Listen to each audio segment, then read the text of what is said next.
वादा जो किया बाबा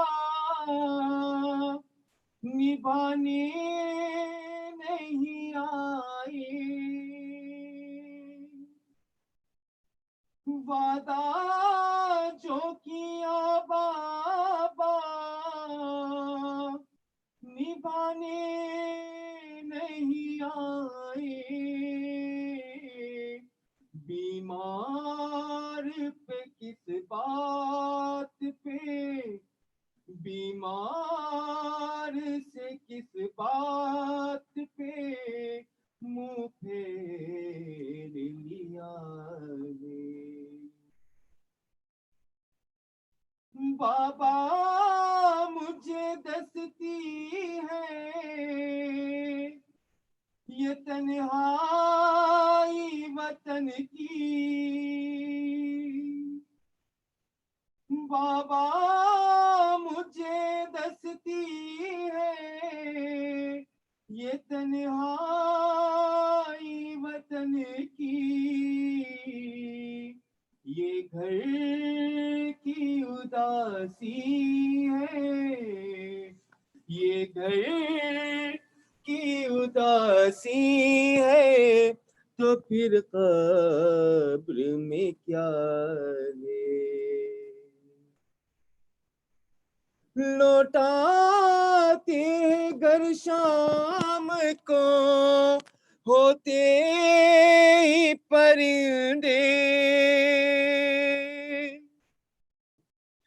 लौटाते घर शाम के होते ही परिंदे, कुलबा मेरा क्यों अब भी, कुलबा मेरा क्यों अब भी सफर में ही रहा है। खत फातिमा सुगरा ने ये बाबा को लिखा है।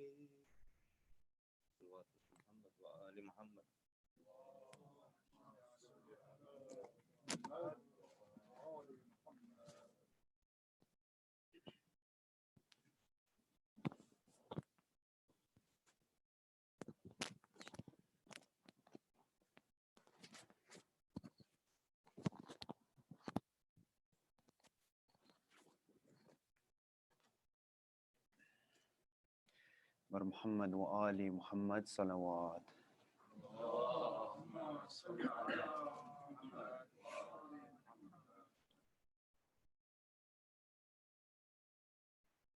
शाह की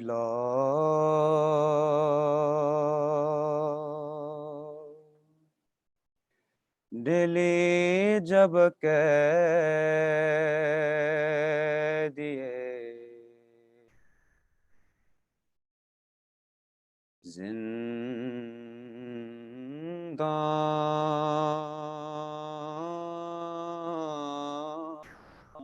हुई,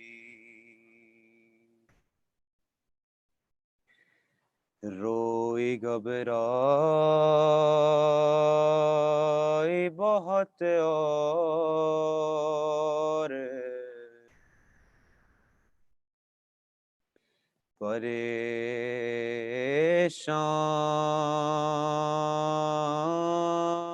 परेशान हुई, कैद खाने की घुटन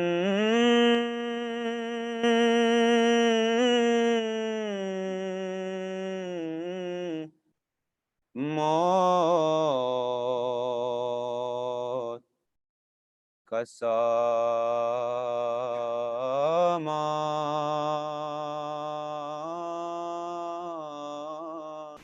हुई, जान लगे तक मासूम की बेजान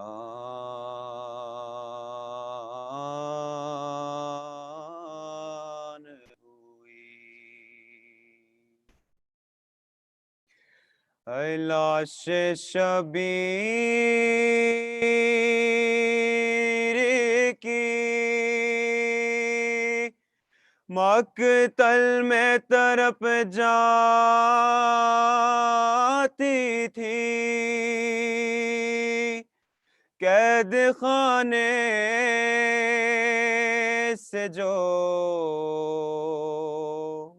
बची की सदा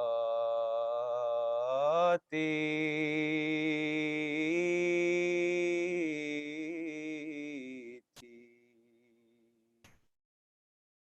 अब मुझे कोई सकीना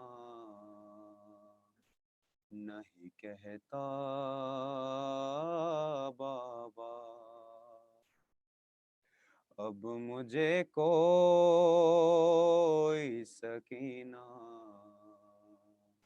नहीं कहता बाबा। कैदी कहता है कोई,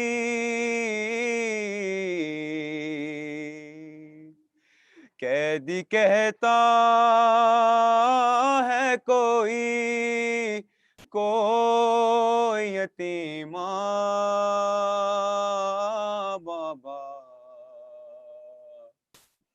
अब मुझे कोई सकीना नहीं कहता बाबा। मैं बयां कैसी करूं अपनी मुसीबत तुमसे, क्या करूं अपने तमाचों की शिकायत तुमसे, सुनती हूँ दादी ने खार,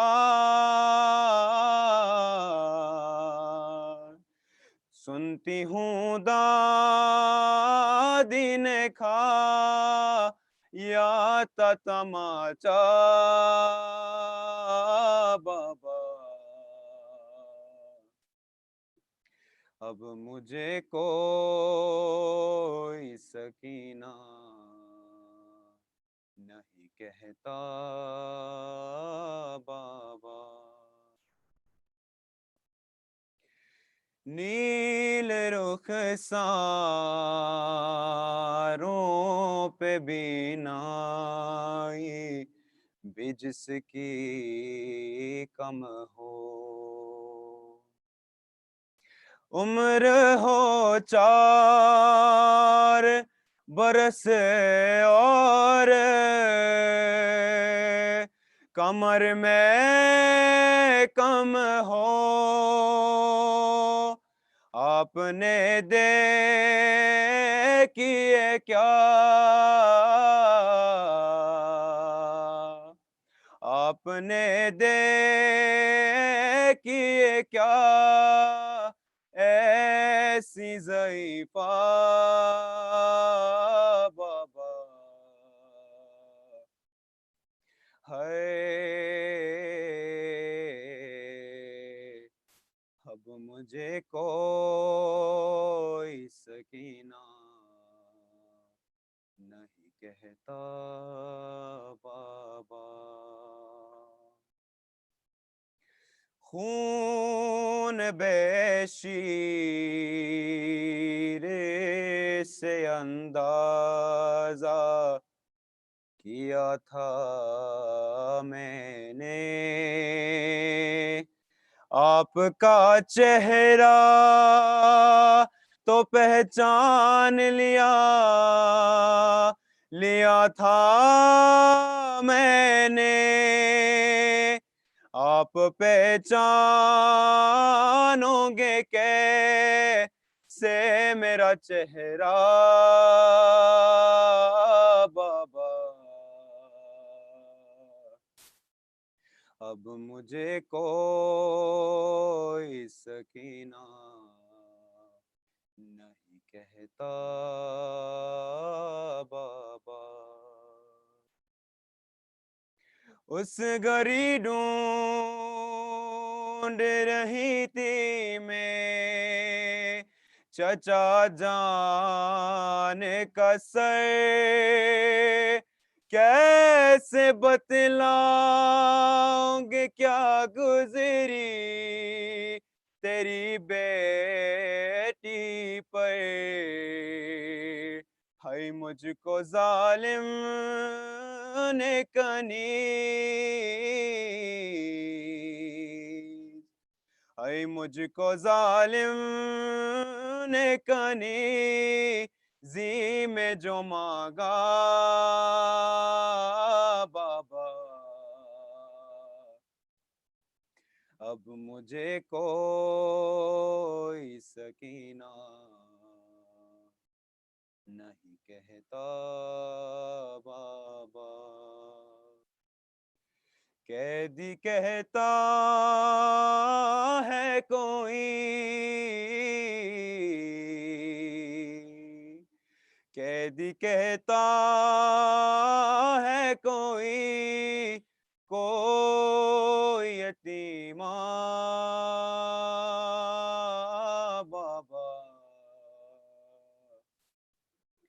अब मुझे कोई सकीना नहीं कहता बाबा। मोहम्मद वाले मोहम्मद सल्लल्लाहु।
Rahimallahu man qara'a surat al-Mubarakat al-Fatiha.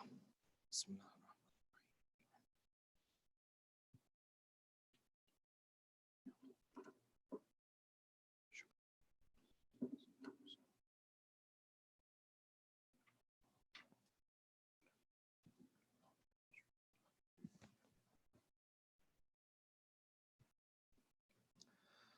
أعوذ بالله من الشيطان اللعين الرجيم. بسم الله الرحمن الرحيم.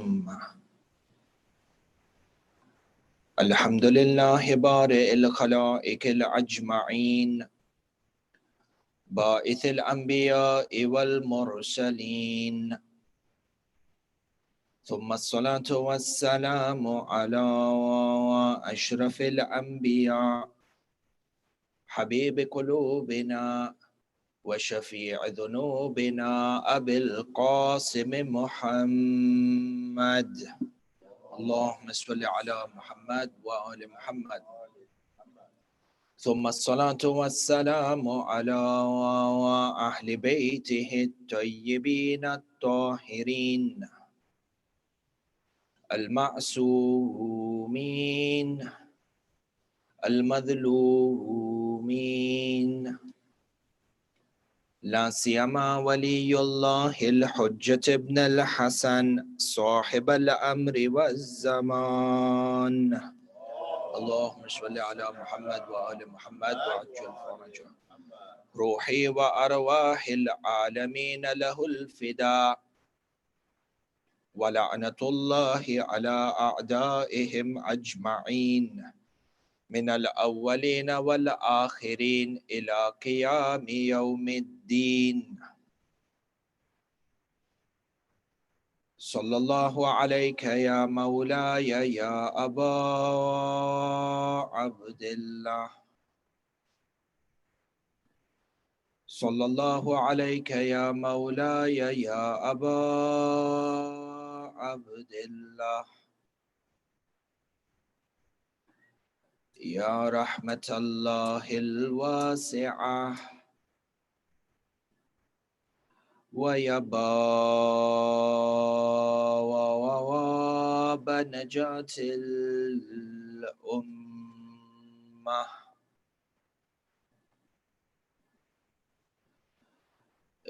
يا غريب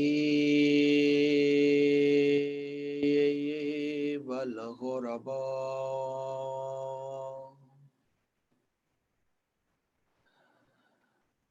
يا مظلوم كربلاء،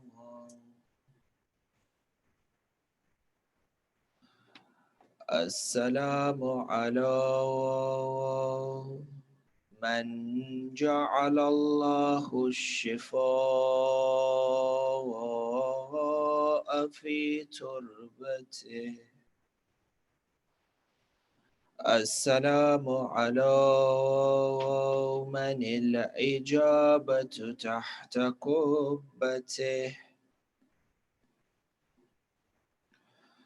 السلام على ساكن كربلاء. فيا ليتنا ثم يا ليتنا كنا معكم سادتي، يا سادتي، فنفوز فوزا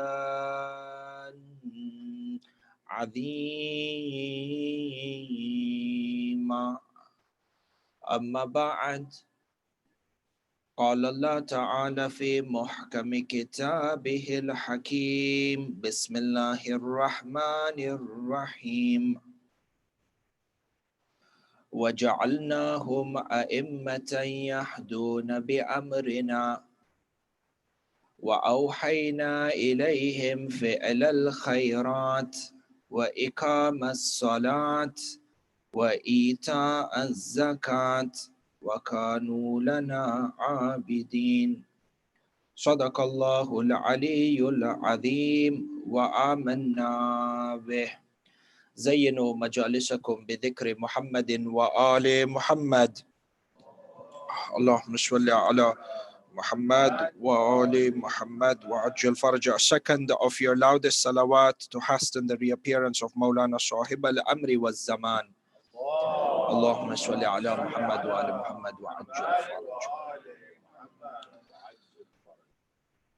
The movement of Sayyid al-Shuhada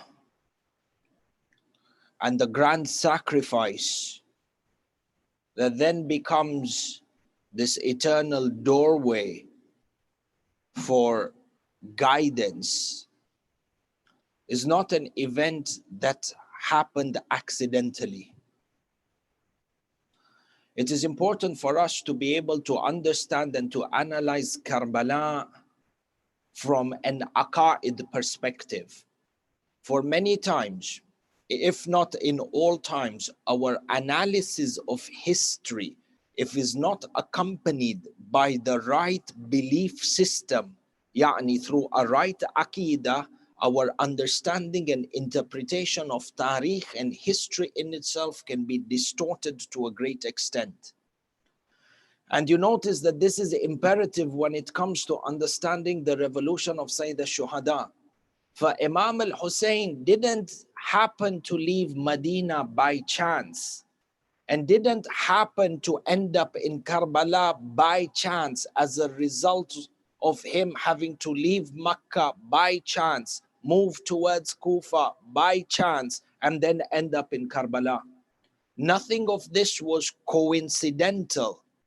Rather, every step of Imam al-Hussein in the way to the revolution towards Karbala and on the day of Ashura, every step taken by Sayyid al-Shuhada, every word uttered by Sayyid al-Shuhada, every breath taken by Sayyid al-Shuhada had a divine element attached towards it. Every step of this revolution was meticulously planned and was an implementation and an execution of the Mashi'at of Allah Azza wa Jalla.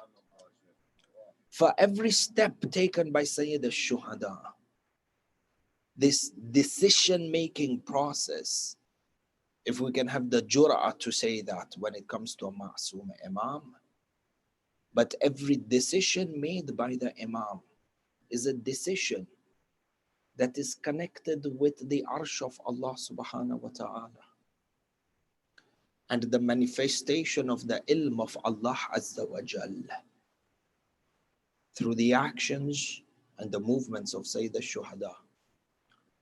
And you find that the Quran points towards this reality, where Allah subhanahu wa ta'ala says in Surah Al-Anbiya, Bismillahir Rahmanir Rahim, وَجَعَلْنَاهُمْ أَئِمَّةً, and we have made them imams, a'imma plural of imams. Notice the word over here, the verbal format which is used, وَجَعَلْنَاهُمْ, جَعَلْنَا from ja'ala, yani appointed. Allah subhanahu wa ta'ala says the appointment of the imam is from who? From him. وَجَعَلْنَاهُمْ, the dhamir noon alif refers back to Allah Azza wa Jal. For Allah subhanahu wa ta'ala says, and it is we who appointed them as imams. And the first lesson that comes across for any Muslim who reads the Quran in the east of the world or the west of the world, the first point to understand from here is that an imam, a successor of the Holy Prophet, can only be selected by Allah subhanahu wa ta'ala.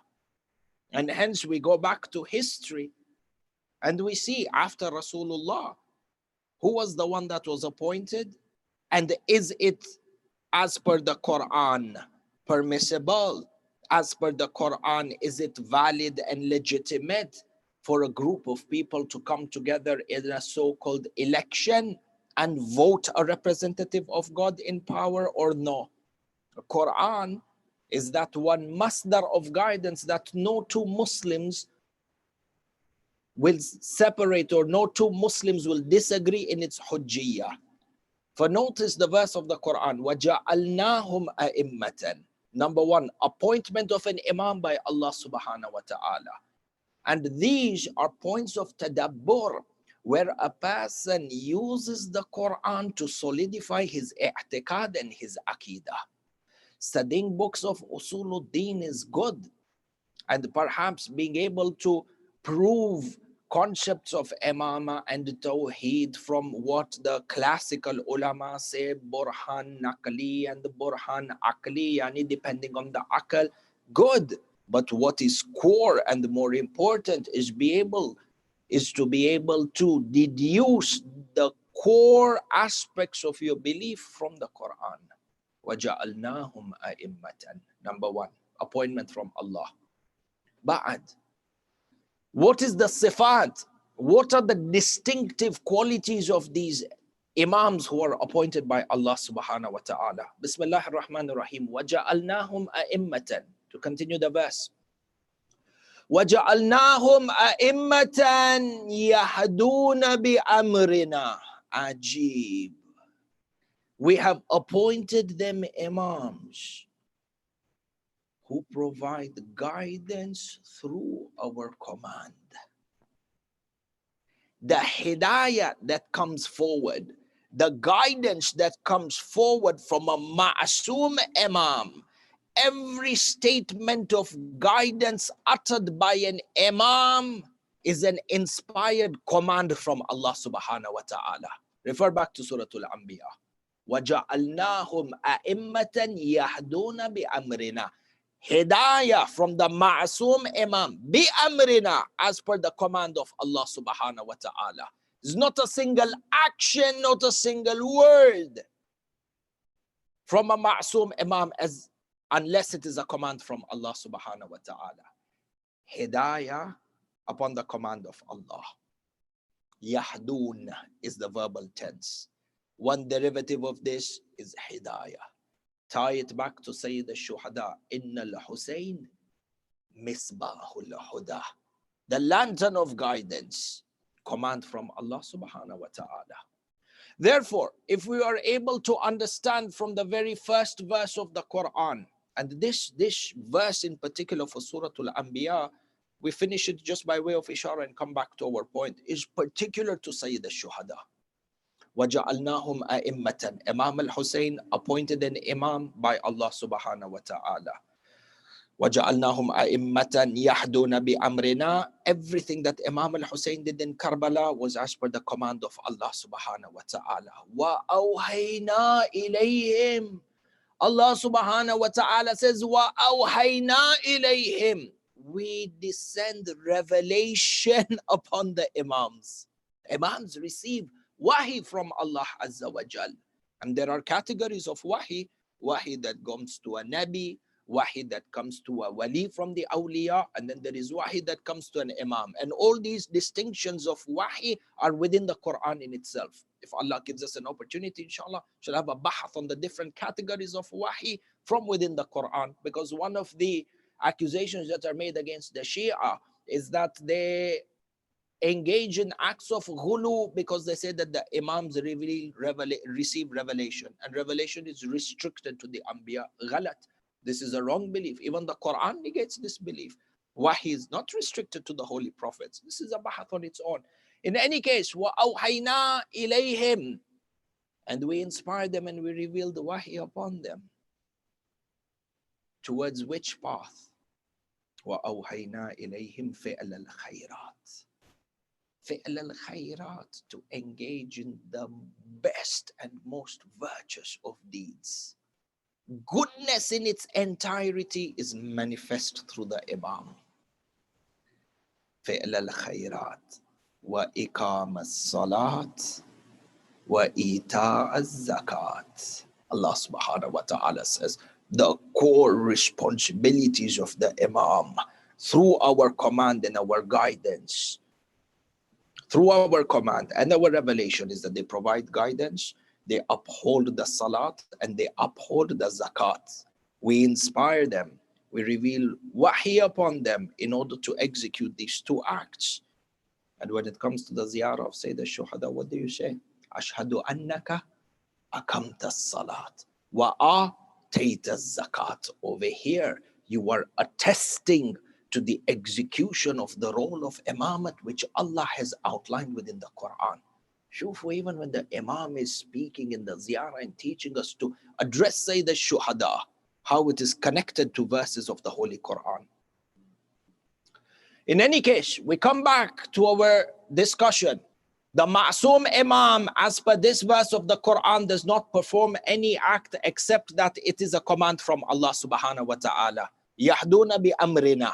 If we understand this point of the Quran, and we take this in regards to understanding the revolution of Karbala and the revolution of Ashura, you come forward and you see that every act, when you analyze history through the lens of this ayah of the Quran, every act performed by Sayyid al-Shuhada was a divine act. And from here, as an introduction, we come forward to an analysis. Why did Sayyid al-Shuhada leave Medina al-Munawwarah to go towards the city of Makkah al-Mukarramah upon the death of Muawiyah and him being forced to give bay'ah in Medina? which was under the government of, or the rulership of Walid ibn Utbah. For you find that Imam al-Hussein leaves Medina at the end of Shahr al-Rajab and moves towards Mecca. And you know, in Mecca he stayed, he left Medina on the 27th of Shahr al-Rajab, reached Mecca on the 3rd of Sha'ban, remained in Mecca from 3rd of Sha'ban until the day of Arafah. And then from there made ways towards Iraq. This is our point. The movement of Imam al-Hussein, why he left Medina on the 27th of Rajab and went towards Mecca. This is an act which was commanded by Allah subhanahu wa ta'ala. The date of leaving Medina was commanded by Allah. The date in which he reached Mecca, 3rd of Sha'ban, Sayyid al-Shuhada reaches Mecca, is not a coincidence. The amount of time spent by Sayyid al-Shuhada in Mecca from 3rd of Sha'ban until the 8th of Dhul Hijjah, and his movement out of Mecca towards Iraq on the day of Arafah, all these are not random acts or acts that happened by chance as a result of the zahiri or the apparent political situation. There was much greater, there was divine hikmah behind Sayyid al-Shuhada to choose the tarikh and to choose the makan as well. For our first point of analysis is that if we understand that Sayyid al-Shuhada's actions were divinely guided from the very beginning, then it is important upon us to analyze what were the goals of Imam al-Hussein to go to Mecca. Why did Sayyid al-Shuhada choose the city of Mecca as the first point of movement from the city of Medina? You all know that Sayyid al-Shuhada left Medina because it was absolutely clear that Marwan had commanded for Sayyid al-Shuhada to be killed if the bay'ah was not given by Sayyid al-Shuhada to Yazid. For Imam al-Hussein decides at that moment, because the killing is imminent, Sayyid al-Shuhada, divine decision from Allah subhanahu wa ta'ala, decides that Medina al-Munawwara is not the right place to be martyred or to be sacrificed, because the impact in regards to saving the deen shall not be the same inside of Medina. See, a revolution is planned meticulously. Everything for a revolution to be successful is crucial, from the people who are involved in a revolution, the timing of the revolution, the circumstances in which a revolution happens, and the build-up towards a revolution. Imam al-Hussein leaves the city of Medina and goes towards Mecca. Why? It is not as if the city of Mecca was sympathetic towards Sayyid al-Shuhada. Why did Imam al-Hussein choose Mecca al-Mukarramah to go there? The land of Mecca and Hijaz, historically speaking, was never sympathetic towards Ahlul Bayt, particularly during the time of Imam Hassan and Imam al-Hussein. Why? Because when Sayyid al-Shuhada himself went into Mecca, Imam Sajjad alayhi salam later on goes on to say that in the entire land of Hijaz, between Mecca and Medina, there does not exist 20 people who love us Ahlul Bayt. Imam Sajjad alayhi salam is saying, the affairs inside of Hijaz is such, I cannot find 20 people who love us Ahlul Bayt. ما في مكة ومدينة 20 رجلا يحبنا. He says Ahlul Bayt. They're not 20. He didn't say 20 Shia. There's a difference between Shia and then Muwali and then Muhib. He says Muhib. We don't have lovers or people who sympathize with us.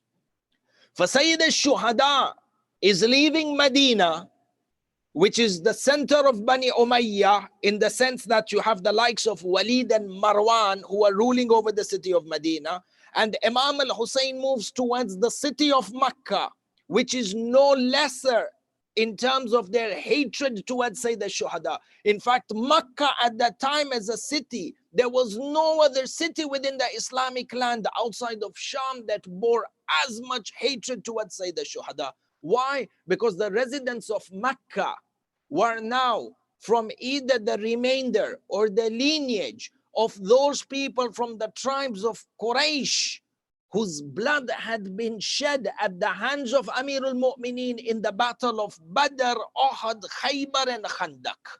It was the Makkans and the people of Quraysh were the ones who were the Juhal and the Kuffar of the time, who primarily waged war against Rasulullah in Medina. For in all the wars that Rasulullah sallallahu alayhi wa sallam participated, it was Amir. Allahumma salli ala Muhammad wa ala Muhammad wa ajil faraja. It was Amir al-Mu'mineen who was at the forefront of defense. Such that historians say there was not a single household from the Quraysh except there was somebody from that household sent to Jahannam wa bi'sa al-masir by the sword of Amir al-Mu'mineen. And hence, Ammatan, generally the people of Mecca had resentment towards Amir al-Mu'mineen and the family of Amir al-Mu'mineen. For you notice over here, Shay'un Ajib. Imam al-Hussein is leaving the city of Medina to go towards the city of Mecca to dwell for almost 4 months in a city whose residents, the residents of that city, primarily have hatred towards him and his family. Some people say Imam al-Hussein left Medina out of fear in safety of his life. If he was in fear of his life, he would move to a place in where he had followers and people who were more sympathetic. Rather, you see Imam al-Hussein leave Medina to go to a place which is even more harsh in regards to those against Ahlul Bayt. He goes into the city of Mecca. Historians are of the opinion that when Sayyid al-Shuhada went into Mecca, he settled in the Shi'b of Abu Talib alayhi salam, the valley of Abu Talib in which there was the siege, where in the early days of Meccan history, there was impositions, you can say sanctions or embargoes upon the Muslims, early Muslims, and they were put under siege in the valley of Abu Talib, an area inside of Mecca known as the Valley of Abu Talib. And it was over there that Sayyidah Khadija's wealth was actually used to feed the Muslim populations. Sayyidah Khadija spent her wealth to feed the Muslims, and herself spent most of her nights hungry and thirsty for years upon years, which was a direct contribution towards her passing away, the deterioration of her health within the Shi'ab. For Sayyid al-Shuhada comes with his family members and a handful of companions who have joined him from Medina. One of the few companions, because the companions of Imam al-Hussein joined him at different stages of this journey. One of the few companions who were with Imam al-Hussein from day one, for example, was Joan. Joan, by the way, was the Mawla. When you go back to the books of Rijal and within the Maqatil, they say Mawla Abi Dhar. Mawla Abi Dhar, yani the slave of Abu Dhar, the servant of Abu Dhar. Look at this. Abu Dhar and his family, even his servants gave them such a tarbiyah that they ended up becoming shuhada in the list of Imam al-Hussein. What tarbiyah did Abu Dhar give Joan such that from 61 AH until the day of judgment, anyone who comes to Karbala will perform the visitation of Joan by saying, may my mother and my father be sacrificed for you. This is the status of a student of Abu Dhar. Then what about the person whom Abu Dhar is the student of?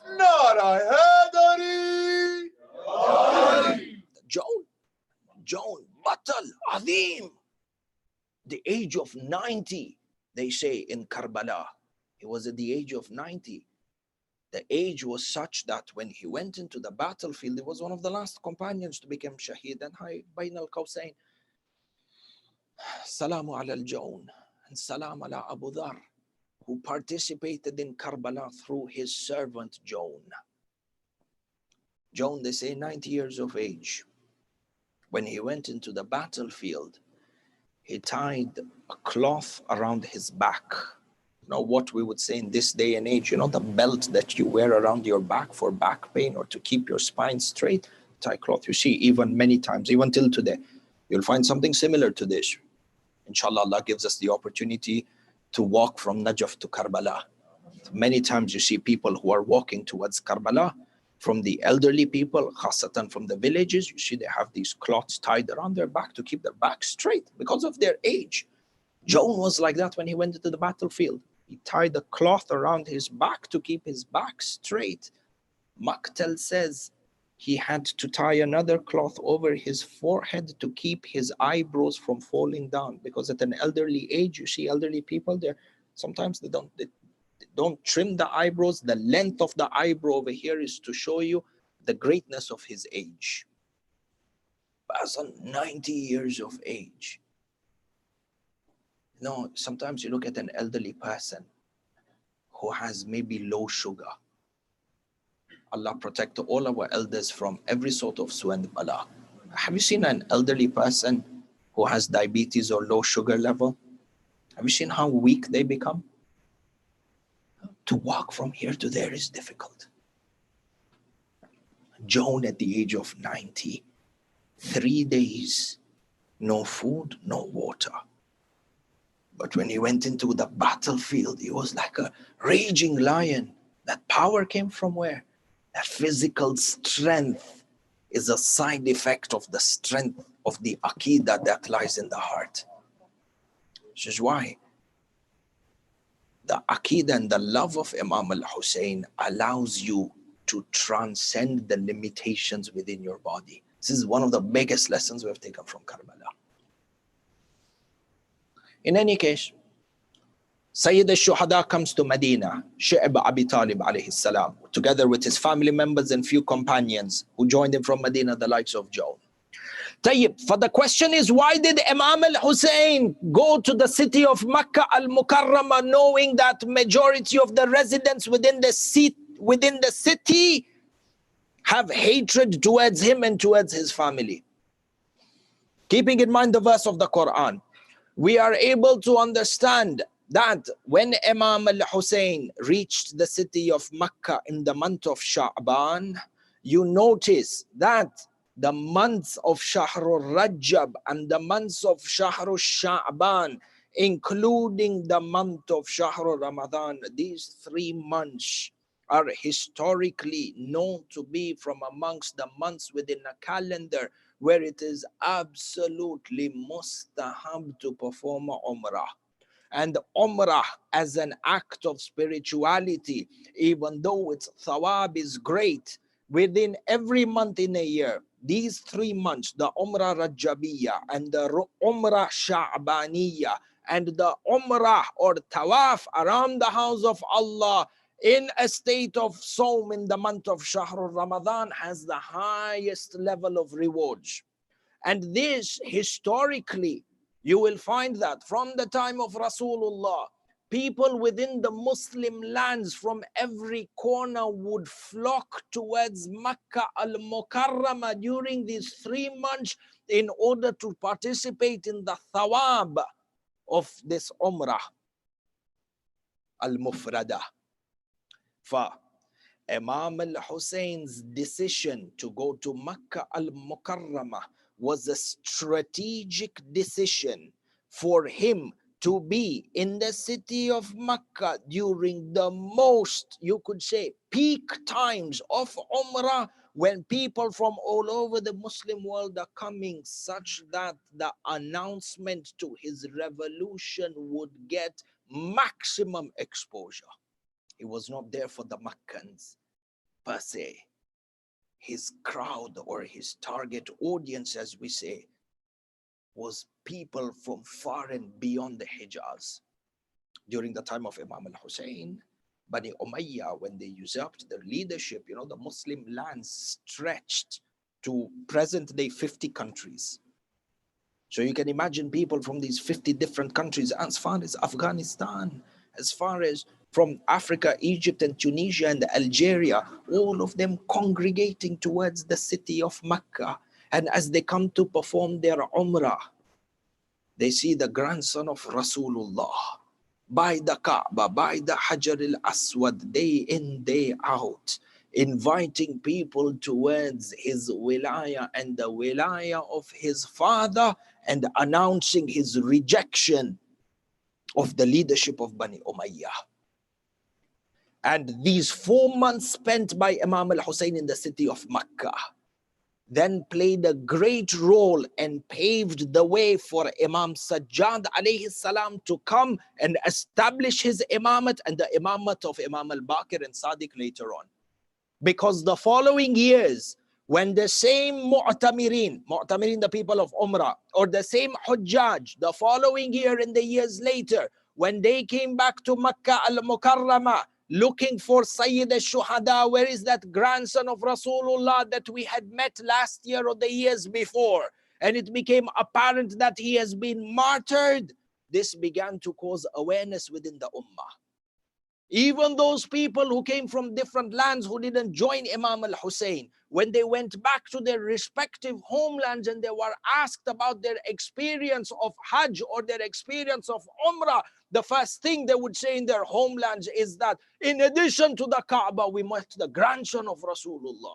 Look at the strategy of Sayyid al-Shuhada to spread out the message of Tashayyu, such that when the news of his martyrdom hits the Islamic lands, people would not ask who was Hussein ibn Ali. Most of them know about Hussein ibn Ali because they saw him in Makkah al-Mukarramah. وَأَوْحَيْنَا إِلَيْهِمْ فِعْلَ الْخَيْرَاتِ, and before that, وَجَعَلْنَاهُمْ أَئِمَّةً يَهْدُونَ بِأَمْرِنَا. Ma'asum Imam does not perform any action as per the attestation of the Quran, except that it is commanded by Allah. Karbala was a divine movement where no action happened, no stance just happened coincidentally. La, everything was planned by Imam al-Hussein. Hi Wahid. Reason number 2. Why did Sayyid al-Shuhada? Because every act performed by an Imam, and the Imam has ilm. This ilm is the extension of the ilm of Allah subhanahu wa ta'ala. Rather, they are the carriers of the ilm of Allah subhanahu wa ta'ala as per Ziyarat Jami'ah.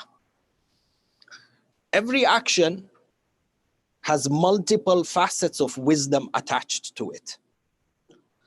What was the other reason that Sayyid al-Shuhada went to Makkah al-Mukarramah? And perhaps this is one of the greatest reasons. One of the greatest reasons.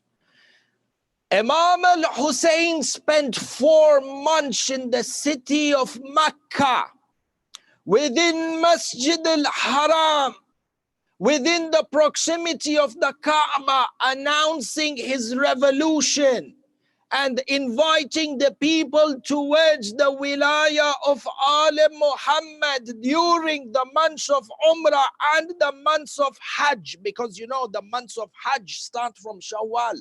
Yani Shawwal, Dhil Qa'ad, Dhil Hijjah. From Shawwal you have Hujjaj moving, especially those who are coming by land or coming by sea from different parts of the Muslim lands.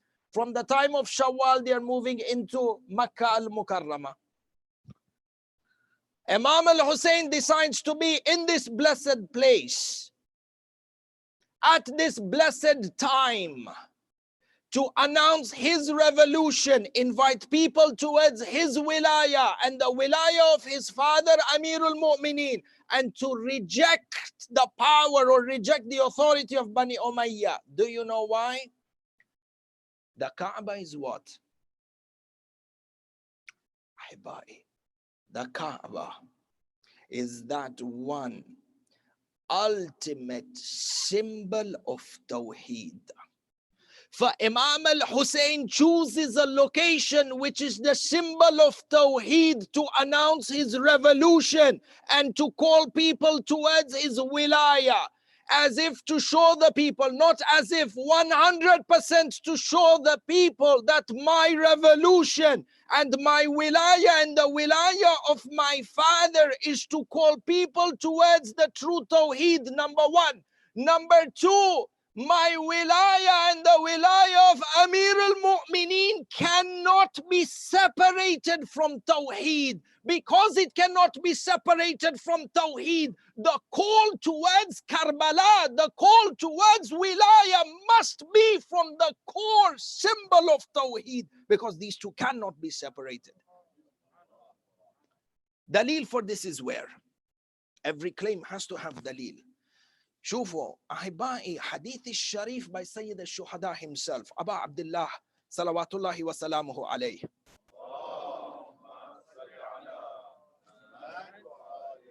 Second of your loudest salawat to hasten the reappearance of Imam al-Hujjah.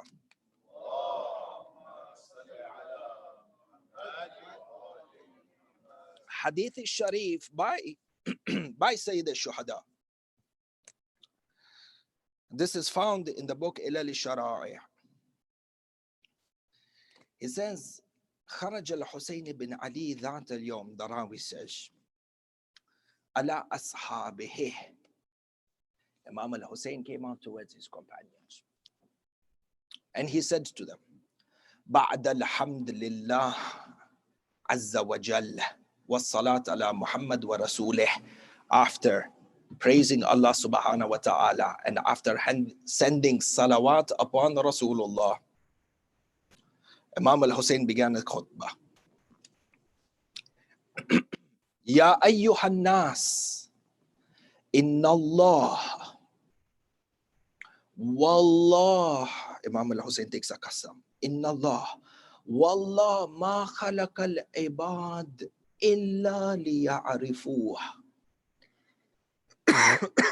Imam al-Hussein says, O people, by Allah, qasam, Allah did not create the creation except that they should recognize Him, that they should have ma'rifah of Him.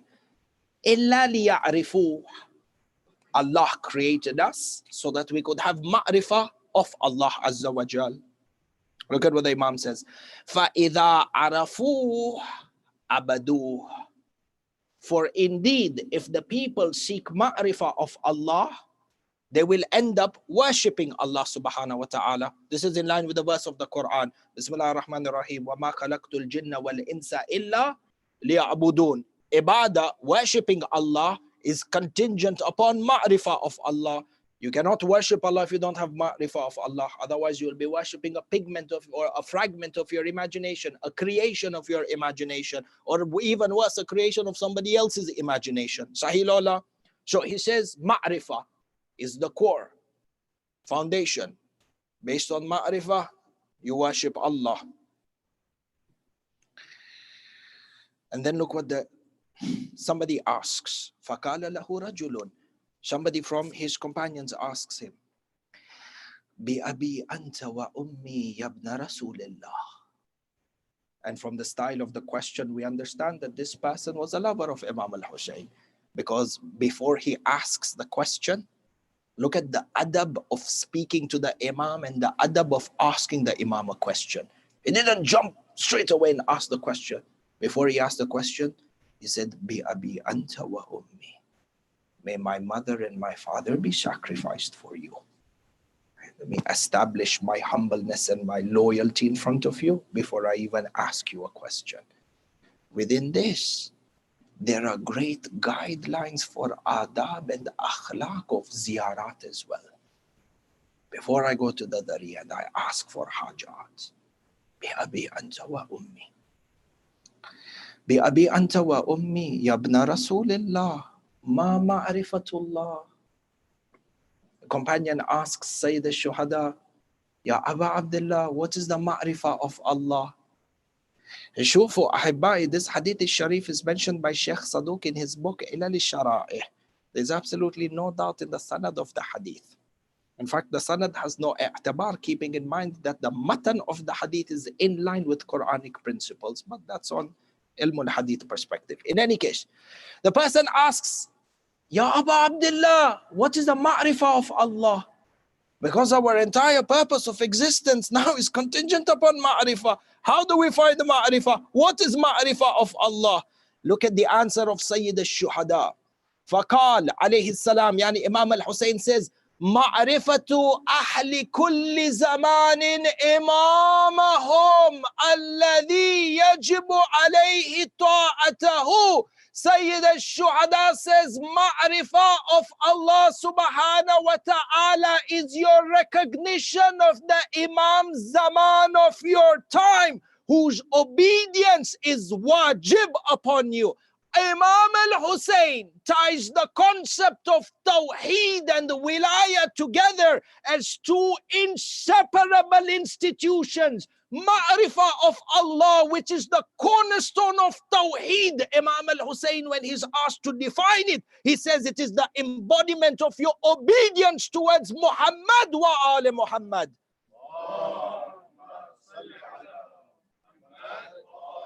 The concept of wilayah and tawheed is inseparable, which is why you find the words of Imam, the actions of the Imam. The makan was suitable for the message. And hence when the Imam calls people towards wilayah and towards his bay'ah from Makkah al-Mukarramah, the house of Tawheed, to show you that this Tawheed and this wilayah cannot be separated. Fikr, ghalat. Find, unfortunately, even sometimes within our own school of thought, you have this attempt to separate Tawheed from wilayah, Tawheed from imamah. Say, no, concentrate on the Tawheed and don't concentrate too much on the Tawassul. And the Tawassul is not important. Ask Allah Azza wa Jal directly. Sayyid al-Shuhada, Aba Abdullah himself says, La Tawheed of Allah is Ma'rifah of the Ma'soom Imam. And hence, this message and this core principle of Islam could not be delivered from a place more divine than Makkah al-Mukarramah itself. And if you understand this, that Tawheed and the Wilayah are inseparable institutions, you find this is reinforced inside of Ziyaratul Jami'ah. Ziyaratul Jami'ah, you know, in the Hawza Ilmiya, they used to say to us, nobody is suitable for tabligh,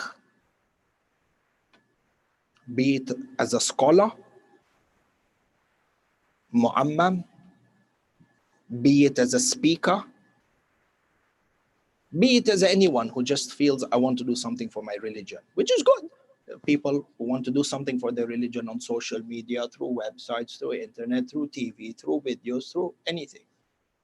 They used to say to us in Najaf al-Ashraf, no one is suitable to represent Tashayyu', Shi'ism, until and unless they have a core understanding of Ziyaratul Jami'ah. Because if your understanding of deen and your understanding of wilayah is incorrect, the message that you are trying to preach is going to be a distorted message. And ya laha min fitna. Sometimes the fitna is not intentional. The misguidance that is offered is not intentional. Masakin, just the path to get to tabligh, incorrect path or incomplete path. For this concept of Tawheed and this concept of Wilayah, which is inseparable, which Sayyid al-Shuhada makes very clear from his stay in Makkah al-Mukarramah, taking that land as the basis of the announcement of his revolution. And this hadith, you come into Ziyarat al-Jami'ah. Look at what Imam al-Hadi says in regards to the importance of Tawheed and the importance of Wilayah as two institutions that cannot be separated from each other. There is no infikak. The Imam goes on to say, I'm taking for you one line from Ziyarat al-Jami'ah. The Imam says, when you are addressing Ahlul Bayt, Man arada Allah bada'a bikum وَمَنْ وَحَدَهُ قَبِلَ مِنْكُمْ Man arada Allah bada'a fikum. Or yes, what is it? Bada'a bikum. Man arada Allah bada'a bikum.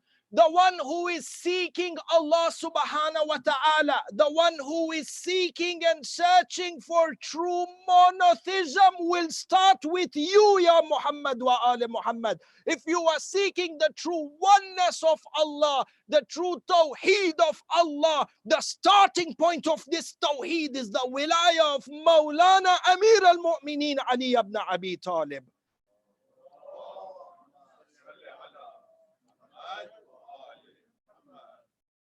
وَمَنْ وَحَدَهُ,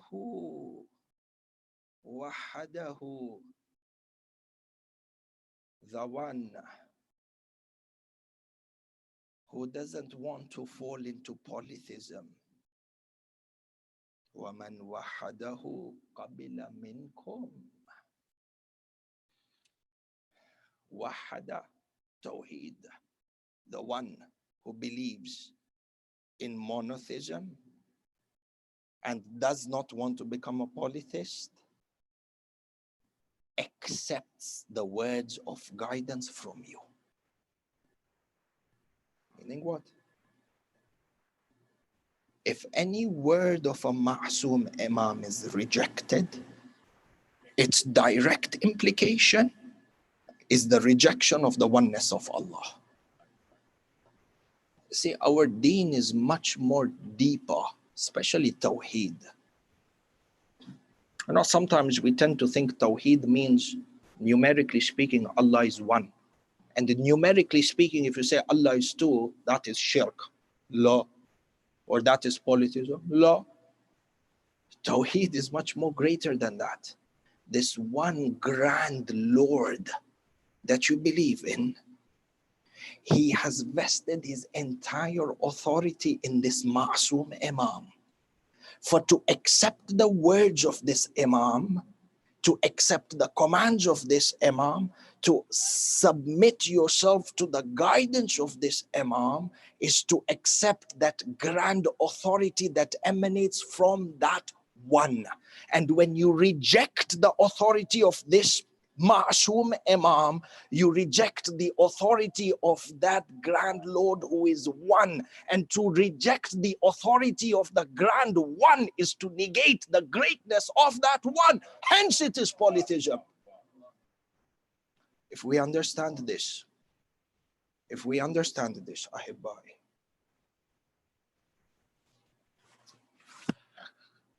Allah, if you understand this, the Ma'soom Imam says,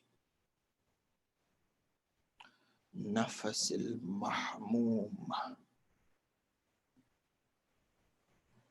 the breath of sigh, the breath of a person who is grieving for Imam al-Hussein is tasbih.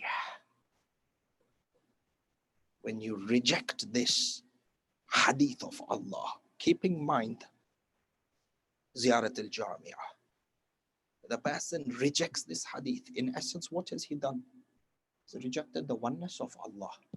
Man wahadahu qabila minkum. The words are itlaq. The words are unconditional, unrestricted for those people who have studied the Arabic language. Everything that emanates from the Imam, if you accept it, you are accepting the Tawheed of Allah. You reject it, you are rejecting the Tawheed of Allah. This is a true implication. When the Imam encourages us to uphold the Azadari, and that Azar and its importance is looked down upon, is mocked. To mock the words of the Imam, according to Ziyarat al-Jami'ah, Imam al-Hadi, is to mock the oneness of Allah subhanahu wa ta'ala. What we tweet, what opinions we give in our own friend circle, social circles, opinions that we deliver as institutions against Azar, Baba, have implications. Then don't turn back and ask why the Imam is in Ghaibah.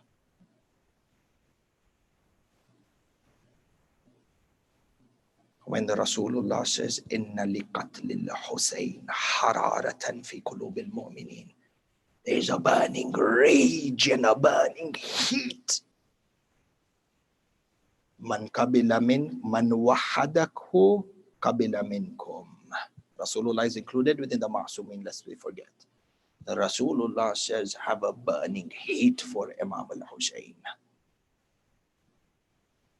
And that is rejected. According to Imam al-Hadi, the Tawheed of Allah is rejected. So for the implications, the directions in which we are heading. Accepting Wilayah has implications. But you know what Karbala teaches us? Karbala teaches us to be men who take stances. Men of honor are built through the stances that they take. And in this day and age, in this particular year, with all the fitna that is propagated, with the words of the Marajat Taqleed that is being distorted openly,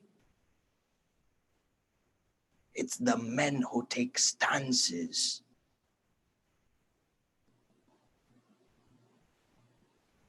It's the men who take stances that will succeed. And only time will tell, because this dunya is faniya. Insha'Allah is kafi. Sallu ala Muhammad wa ali Muhammad.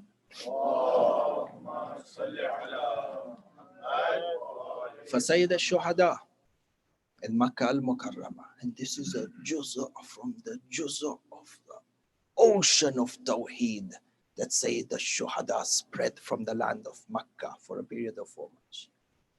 And our time, Zahiran, is over. Our Masaib is great tonight.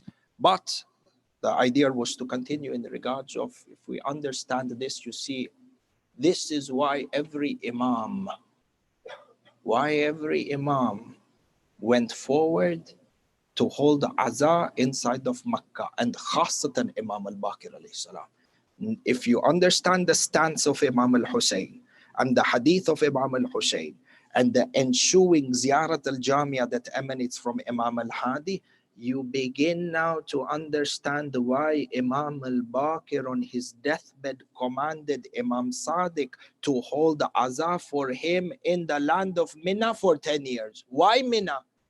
Mina, Baba, by the way, is Yawmul Eid.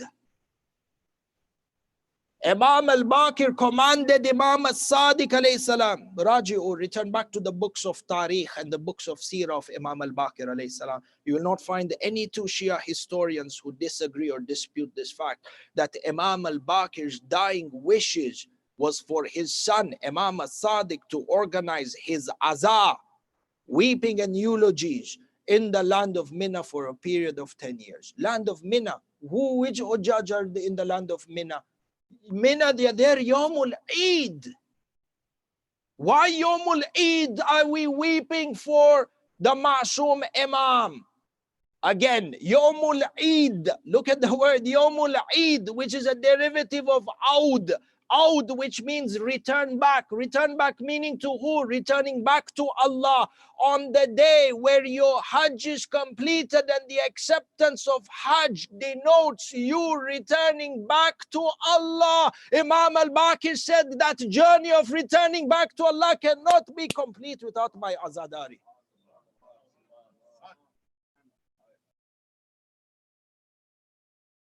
Is the Hajj of Ali Muhammad being implemented today? No. Ba'id. Mina. Why the land of Mina? Qasaman on the member of Sayyid al-Shuhada. If you were to take the ahkam fiqhiyya for Hajj and the etiquettes of Mina and apply it to Imam al-Baqir, you can have an entire encyclopedia in regards to the asrar and the secrets of Hajj embedded within the wilayah of Ali Muhammad. And if you put that together, then you begin to understand the hadith of Imam Sajjad. See how everything is connected, subhanallah. Imam Sajjad is in Hajj once, and his companion says to him, MashaAllah, there are so many Hujjaj. Imam Zainul Abidin says to him, how few are the Hujjaj and how great are the voices, or Ajallakumullah, the noises of bears, and in some hadith, the noises of animals around the Kaaba. He said, what do you mean, Ya Imam? The Imam says, look through my fingers. He looks through the fingers, he doesn't see human beings doing tawaf. He sees beasts doing tawaf. Yeesh. Why? Hajar al-Aswad. Why is it called Hajar al-Aswad? You refer back to the history books. Hajar al-Aswad actually was a white stone. A malak from the malaika, angel, that was pure white in color, in the form of a stone that was placed on the Kaaba. And due to the sins of man over time, it became black. That's why the ulama of adab say, Ya Allah, when you look at that Hajar al-Aswad, the first thing that comes into your mind is the blackness of your heart, and you seek forgiveness as you go to purify yourself from that Hajar al-Aswad. Mina, why the land of Mina? Yawmul Eid is one. Mina is where the sheep are sacrificed. Hiba, you didn't understand. Mina is where the sheep are slaughtered. And you refer back to the hadith of Imam Sajjad and the hadith of Imam al-Baqir, when they used to say to the people that Imam al-Hussein was beheaded. Look at the words they have used. Imam al-Baqir alayhi salam says, ذُبِحَ كَمَا يُذْبَحْ الشَّاةُ. How was he beheaded? In the same way that the sheep is slaughtered. Imam al-Baqir fit that and wanted to have this ingrained in the minds of the Muslim Ummah on the day of Hajj, in front of these sacrifices. Wilayah and Hajj, Wilayah and Tawheed, side by side. Inshallah, itmam or completion of this bahath tomorrow. Sallu ala Muhammad wa ali Muhammad.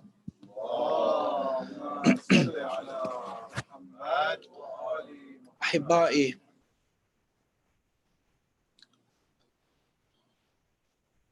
the shahadat of Bani Hashim.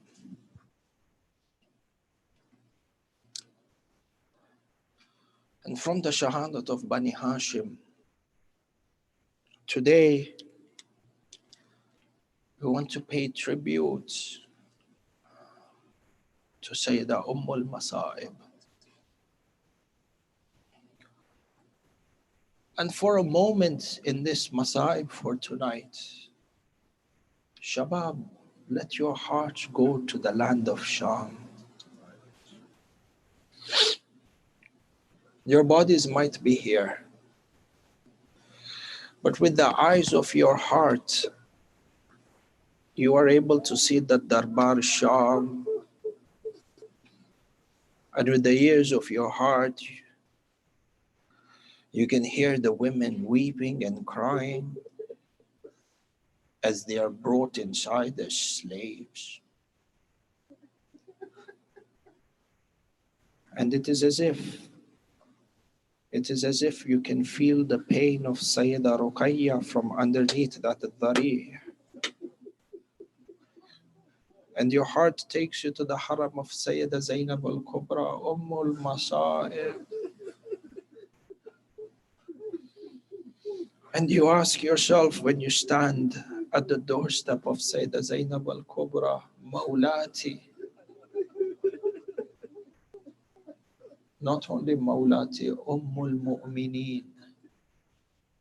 Sayyidah Zainab, what did you see in your life such that they call you Ummul Masa'ib? From a very young age, Sayyidah Zainab at the age of 4 or 5, she saw the people of Saqifa burn down her house.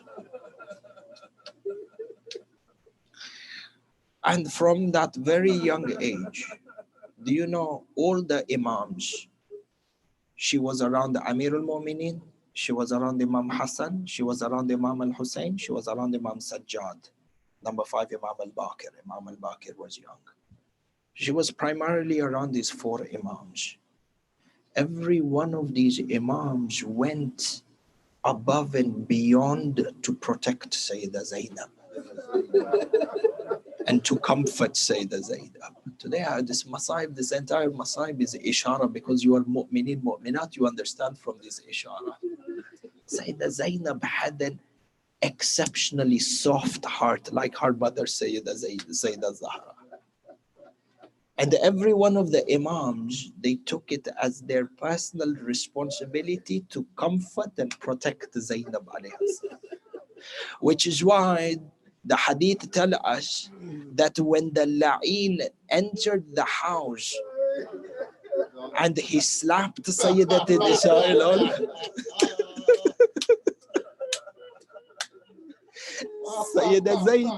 Sayyidah Zainab was in the house. Imam Hassan al-Mujtaba held the hand of Sayyidah Zainab. So she looked at Imam Hassan and she said to him, Brother Hassan, why are they slapping my brother? So the hadith says, Imam Hassan alayhi salam hugged Sayyidah Zainab. Because Imam Hassan alayhi salam was protective of Sayyidah Zainab. Her heart is soft, her heart is pure. We have to protect her from this. Which is why years later, when Amir al-Mu'minin alayhi salam was struck on the 19th of Dhul Hijjah, the narrations mention when he was struck by Ibn Muljim, not only was the strike of the sword deep, but there was poison. There was poison in the sword. Amir al-Mu'minin was not able to stand. When they were taking him to the house from Masjid al-Kufa, he was lying on the shoulders of Muhammad ibn Hanafiya and the Imam Hassan alayhi salam. But when he came towards the house, he told his son, Ya Abba Muhammad, from here, don't hold me, let me walk by myself. Imam Hassan says, Ya Amir al-Mu'minin, Ya Abata, you don't have enough strength to walk. Amir al-Mu'minin said, Zainab is in the house. We have to protect Zainab. Zainab's heart. Zainab cannot see her father walking. And Imam Hassan saw this in his life.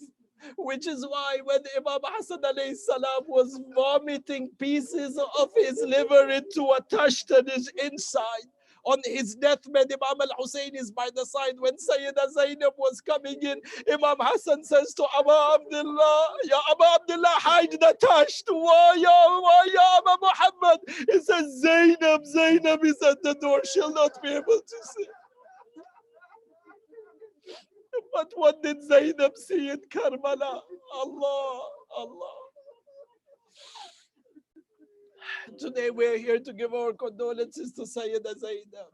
There were tears for Sayyidah Zainab. Ya Mawlati. Which is why the narrations mention Yawm Ashura, when all the companions of Abu Abdullah had become shaheed. And no one remained in the tents except Bani Hashim. It is over here that Imam al-Hussein looked at all his nephews and he looked at all the children from the lineage of Aqil and Ja'far. And he looked at his brothers, he looked at the shining stars of Bani Hashim. He looked up towards the heavens and he cried out, Hal min nasirin yansurna. Ala min mughithin yughithuna. At this moment, the hadith say, all the children, all the youth of Bani Hashim gathered around Sayyid al-Shuhada. Lions, young lions around Abu Abdullah. All of them seeking permission and asking to be sacrificed in the battlefield. Over here, Ali al-Akbar asked for permission. Over there, Shah Qasim. Over there, the children of Muslim bin Aqil. Allah. What a time on Sayyid al-Shuhada that he has to choose which of his nephews will be martyred and sacrificed first in front of him. Sometimes he would look at Qasim and tell him, Qasim, no to you, you remind me of Imam Hassan. Sometimes he would tell Abdullah, the son of Muslim bin Aqil, you lost your father, go be with your mother. Like this, the narrations mention that one by one, the youth of Bani Hashim strived with each other to go into the battlefield. And Imam al-Hussein very tearfully gave them permission to go into the battlefield. Some of them went into single combat. Some of them, Imam al-Hussein sent them in twos. Some of them, Imam al-Hussein sent them in threes. The Maqatil mentioned that when the children of Ja'far and Aqil were shaheed, Sayyida Zainab al-Kubra called her two children, Own and Muhammad, into the khaybaga. She called in Own and Muhammad and she says to them, my two sons, Own and Muhammad, do you know why you were here in Karbala? Own and Muhammad in front of their mother Sayyida Zainab, they said, yes, mother, we are here to sacrifice our souls for our uncle and for the Imam Zaman of our time. Sayyida Zainab was on her prayer mat. The Maktal says she looked up at her two sons and she said to them, oh my children, Own and Muhammad, do not embarrass me in front of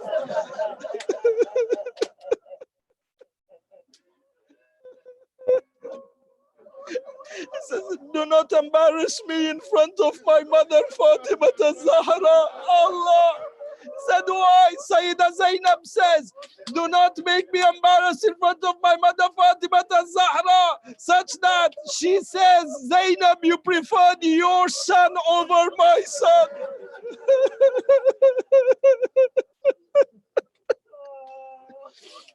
The narrations within the Maktal mention that this is all that Sayyida Zainab said to them.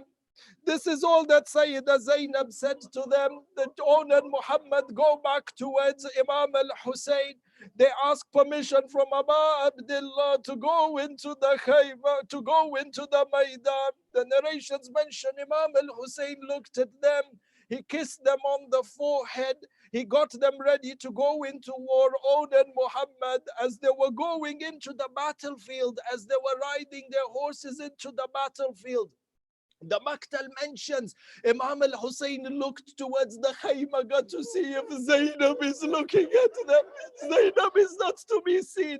The Own and Muhammad go into the Own and Muhammad go into the Maidan. The narrations mention that both of them went into the Maidan together. And as they entered into the battlefield, they entered like raging lions, the youth of Bani Hashim, who are attacking the enemies from every direction, such that the narrations mention that when Own went into the battlefield, he introduced himself. Courageously looking towards the enemies, he said to them, In tunkiruni fa'ana ibnu Ja'farin. Shahidu Siddiqin, Shahidu Siddiqin fil Jinani Akdarin. If you do not know me, I am Own, the son of Jafar al-Tayyar, the martyr who is in the heavens and flying with his wings. Kafa bidalika fakhran fil mahshar. This is enough for me to have fakhr over you in the mahshar.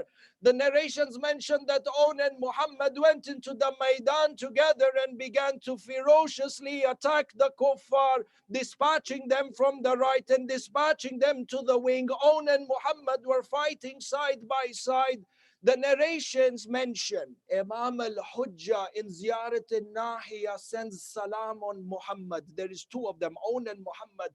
Imam al-Hujjah sends salam on Muhammad where he says, Assalamu ala Muhammad ibn Abdullah ibn Ja'far al-Tayyar, Tali al-Quran, or Tali li akhi.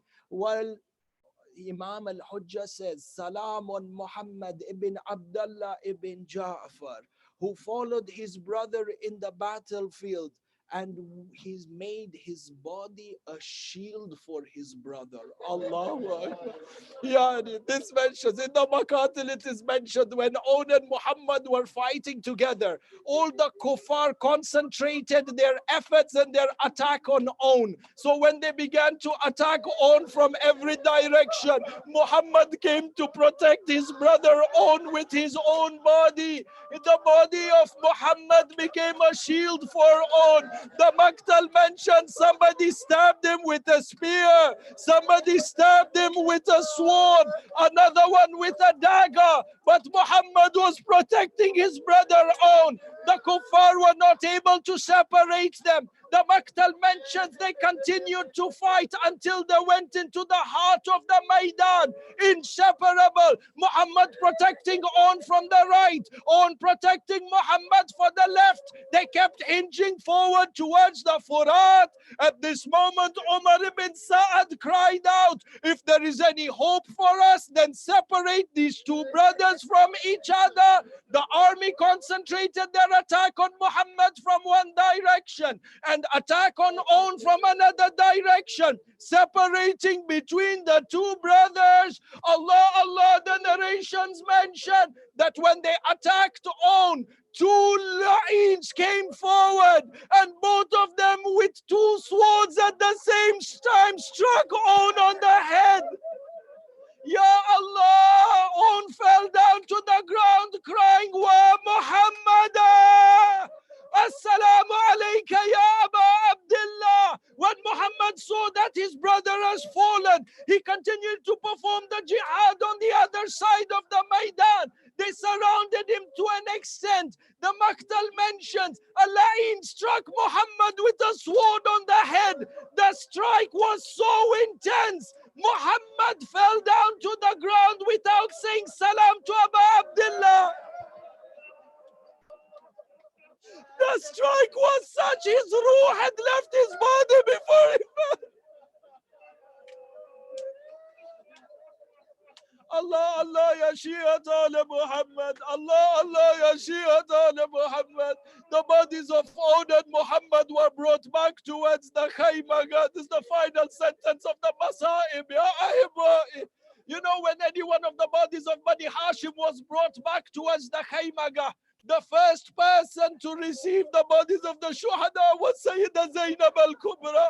When Ali al-Akbar's body was brought, Sayyida Zainab. When Qasim's body was brought, Sayyida Zainab. When Ali al-Asgar's body was brought, Sayyida Zainab. Imam al-Hussein is coming back with On and Muhammad. Layla is crying. Rabab is crying. Farwa is crying. Where is Zainab? Zainab is in the khayma doing sajdatul shukr.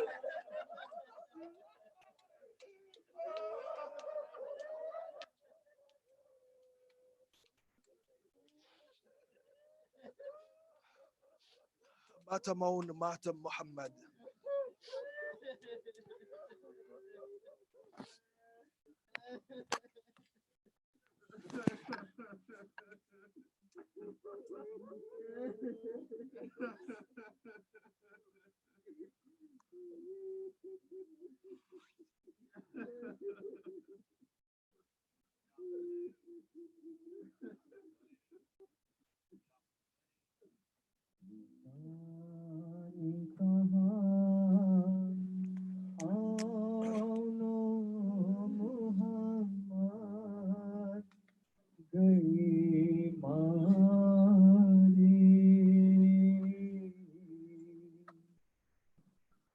दरिया के किनारे मामू पे फिदा हो गए ज़ैनब के दुलारे दरिया के किनारे सुनकर ये सदा सानिए ज़हराए पुकारी अम्मा गई वारी प्यासे ही मेरे लाडले दुनिया से सिधारे दरिया के किनारे देखेंगे न पानी की तरफ आंख उठा के वादा था ये माँ से शहजादों ने दम तोड़ दिया प्यास के मारे दरिया के किनारे फिजाने कहा मोहम्मद गए मारे दरिया के किनारे खैमे में अभी लाने की जल्दी नहीं लोगों, अकबर से ये कह दो बच्चों को मेरे भाई का सदका तो उतारे, दरिया के किनारे। फिजा ने कहा आओ ना मुहम्मद गए मारे, दरिया के किनारे। या हुसैन या हुसैन या हुसैन या हुसैन या हुसैन या हुसैन या हुसैन या हुसैन या हुसैन या हुसैन या हुसैन या हुसैन या हुसैन या हुसैन या हुसैन या हुसैन या हुसैन हुसैन या हुसैन हुसैन या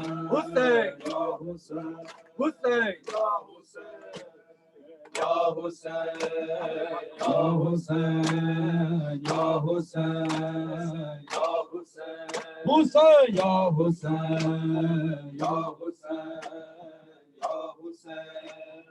या हुसैन हुसैन या हुसैन या हुसैन या हुसैन या हुसैन या हुसैन या हुसैन या हुसैन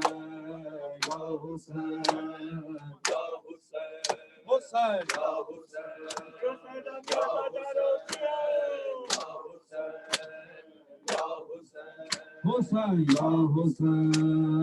या हुसैन या हुसैन या हुसैन या हुसैन या हुसैन या हुसैन या हुसैन हुसैन या हुसैन या हुसैन या हुसैन या हुसैन हुसैन या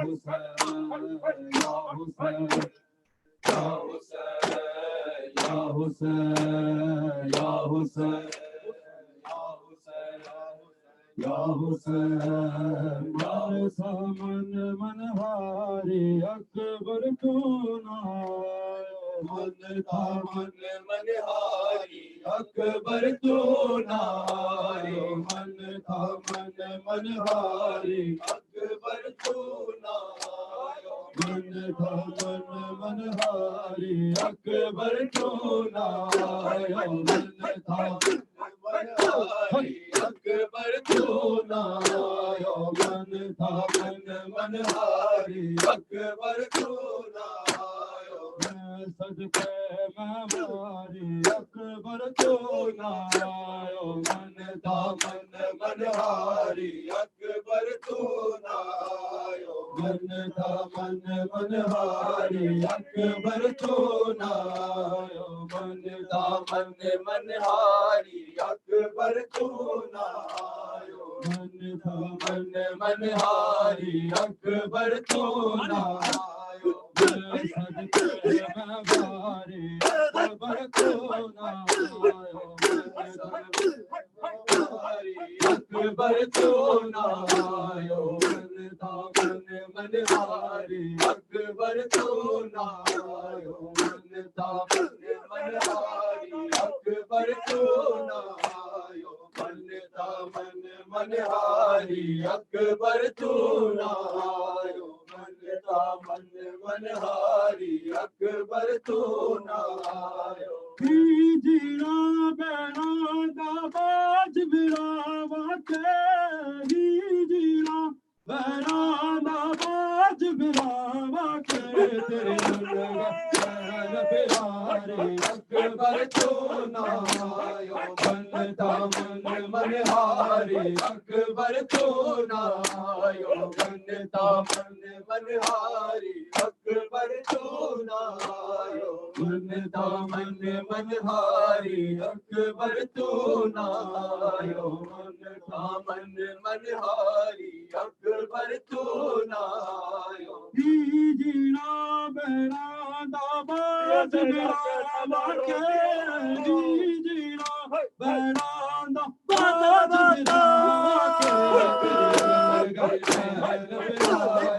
अकबर तो नायो मनता मन मनहारी अकबर तो नायो मनता मन मनहारी अकबर तो नायो मनता मन मनहारी अकबर तो नायो मनता मन मनहारी अकबर तो नायो मनता मन मनहारी अकबर तो नायो नान दे रोज़े ते जाके रात दिने नान दे रोज़े ते जाके रात दिने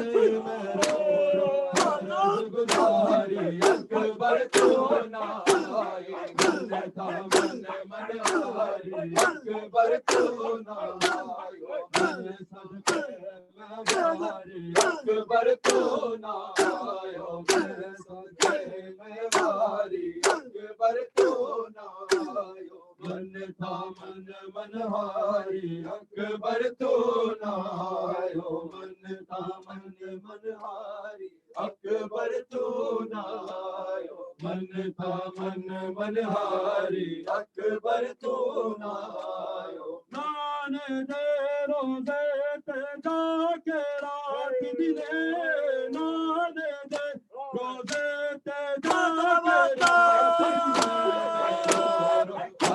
गुजारी अकबर तो नायो मनता मन मनहारी अकबर तो नायो मनता मन मनहारी अकबर तो नायो मनता मन मनहारी अकबर तो नायो मैं सजदे में वारी अकबर तो नायो मैं सजदे में वारी अकबर तो नायो मनता मन मनहारी अकबर तो नायो मनता मन मनहारी अकबर तो नायो काबा दे विच रह के दौड़ी झूलती काबा विच रह के दौड़ी झूलती तेरे झूला रह गया खाली असगर तो नायो मनता मन मनहारी अकबर तो नायो मनता मन मनहारी अकबर तो नायो मनता मन मनहारी अकबर तो नायो मनता मन मनहारी अकबर तो नायो मनता मन मनहारी अकबर तो नायो काबा दे विच रह के दौड़ी झूलती काबा दे विच रह के दौड़ी झूलती तेरा झूला रह गया खाली असगर तो नायो मनता मन मनहारी अकबर तो नायो मनता मन मनहारी अकबर तो नायो मैं सदके में वारी अकबर तो नायो मैं सदके में वारी अकबर तो नायो मनता मन मनहारी अकबर तो नायो मनता मन मनहारी अकबर तो नायो मनता मन मनहारी अकबर तो नायो हुसैन या हुसैन या हुसैन या हुसैन या हुसैन या हुसैन या हुसैन या हुसैन या हुसैन या हुसैन या Hussain Ya Hussein, Ya Hussein, Ya Hussein, Ya Hussein, Ya Hussein, Ya Hussein, Ya Hussein, Ya Hussein, Ya Hussein, Ya Hussein, Ya Hussein, Ya Hussein, Ya Hussein, Ya Hussein, Ya Hussein, की इंतहा है ना साया ना रिदा है सहरा तेरी महद पर गुरबत की इंतहा है ना साया ना रिदा है सब पढ़ो बिस्मिल्लाह सब पढ़ो तेरी रहत पर गुरबत की इंतहा है ना साया ना रिदा है सहरा तेरी रहत पर गुरबत की इंतहा है ना साया ना रिदा है सहरा तेरी रहत पर गुरबत की इंतहा है ना साया ना रिदा है सहरा तेरी रहत पर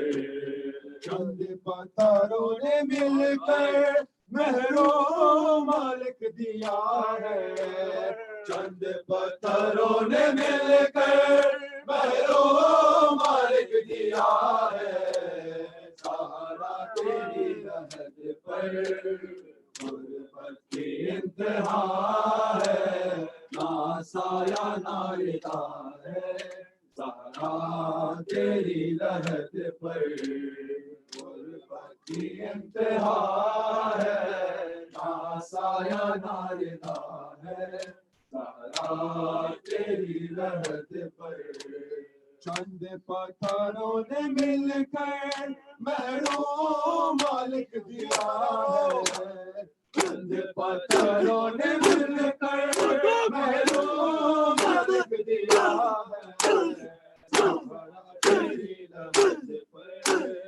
गुरबत की इंतहा है ना साया ना रिदा है सहारा तेरी रहत पर गुरबत की इंतहा है ना साया ना रिदा है सहारा तेरी रहत पर तीरों बड़ी कबाती और खूब बड़ी रिदा थी तीरों बड़ी कबाती और खूब बड़ी रिदा थी और खूब बड़ी रिदा थी शाम से बचाता ज़ैनब दिया है शाम से बचाता ज़ैनब रख दिया है सहरा तेरी रहत पर गुरबत की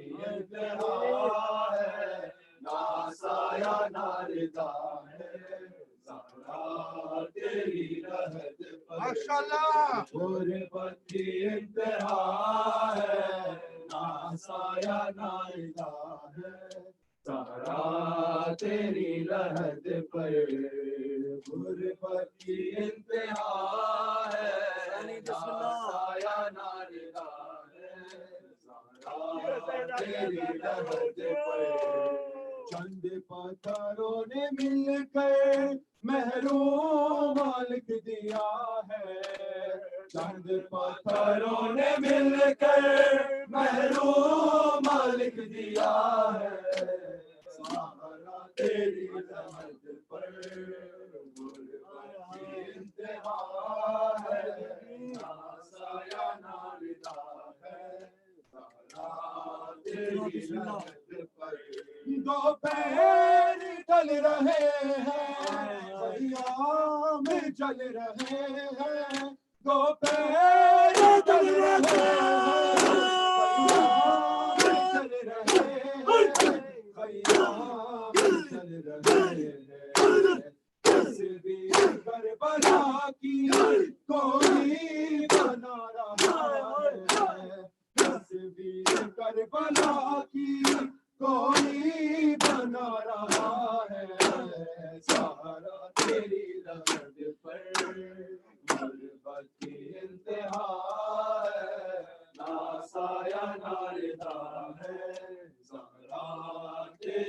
लहद पर गुरबत की इंतहा है ना साया ना रिदा है सारा तेरी लहद पर चंद पत्थरों ने मिलकर महरूम लिख दिया है चंद पत्थरों ने मिलकर महरूम लिख दिया है सहारा तेरी लहद पर गुरबत की इंतहा है ना साया ना रिदा है सहारा तेरी लहद पर जिंदान की घुटन से हर लाश बेकफन से जिंदान की घुटन से हर लाश बेकफन से हर लाश बेकफन से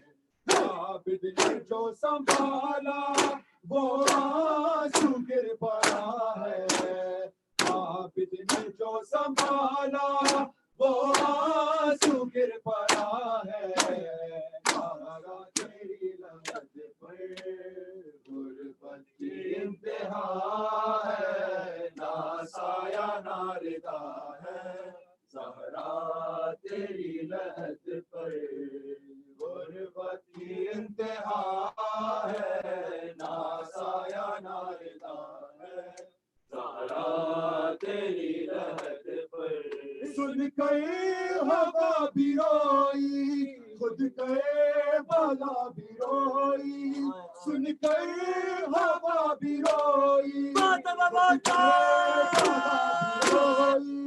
खुद के बाला भी रोई आके रहे न टपने जो मैं सिया पड़ा है आके रहे न टपने जो मैं सिया पड़ा है सहारा तेरी लहद पर गुरबत की इंतहा है ना साया ना रिदा है सहारा तेरी लहद पर वीरा दे विचोरे ने सुगरानु मुकाया वीरा दे विचोरे ने सुगरानु मुकाया वीरा दे विचोरे ने सुगरानु मुकाया वीरा दे विचोरे ने सुगरानु मुकाया वीरा दे विचोरे ने सुगरानु मुकाया वीरा दे विचोरे ने सुगरानु मुकाया वीरा दे विचोरे ने सुगरानु मुकाया वीरा दे विचोरे ने सुगरानु मुकाया वीरा दे विचोरे ने सुगरानु मुकाया करबल दो मोर के अकबर क्यों करबल दो मोर के अकबर क्यों अलुलैन नाया वीरा दे विचोरे ने सुगरानु मुकाया वीरा दे विचोरे ने सुगरानु मुकाया वीरा दे विचोरे ने सुगरानु मुकाया तेरी लाके अकबर बूटी का लाके मिल जावी के नाने दे रोज़े नुए दे बैराने हिलाया वीरा के विचोरे ने सुगरानु मुकाया वीरा दे विचोरे ने सुगरानु मुकाया मुकाया है वीरा दे विचोले ने सुगरा मुकाया है बैठी है तेरी रात अकबर उठी कला के मिल जाती है नुआ के नाने दे रोज़े नुए दे नाने हिलाया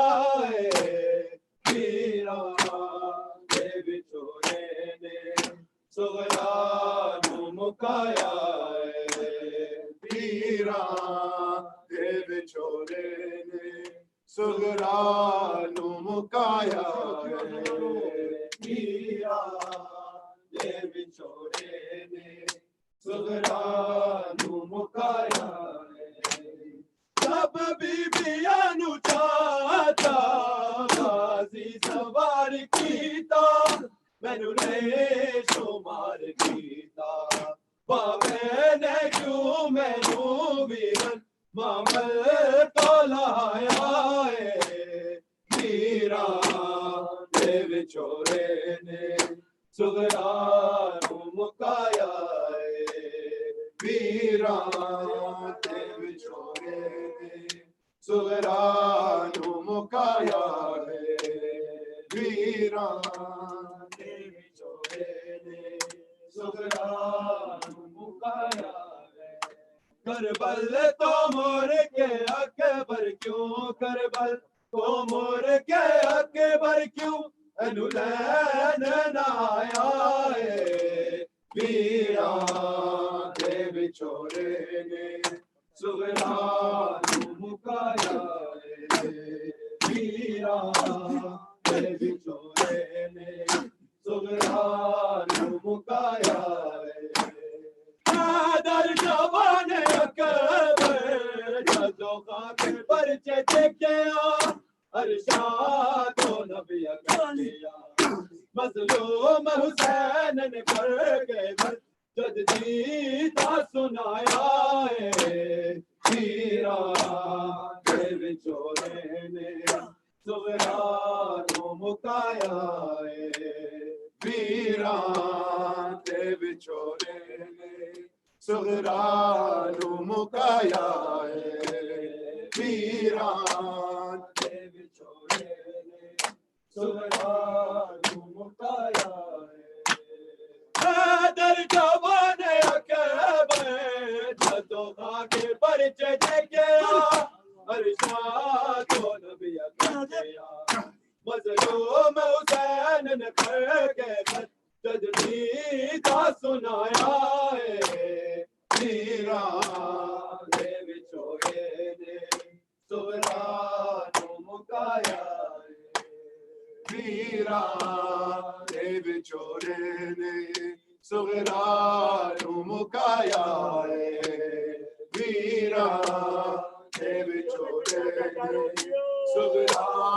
मुकाया है वीरा दे विचोले ने सुगरा मुकाया है तेरी रात अकबर उठी कला के मिल जाती है नुआ के नाने दे रोज़े नुए दे नाने हिलाया है वीरा दे विचोले ने सुगरा मुकाया है वीरा दे विचोले ने दरबार गए मेरे दाते ते अली तेरी आजादी पाई की वे दरबार गई तेरे दाते ते अली तेरी आजादी पली की वे दरबार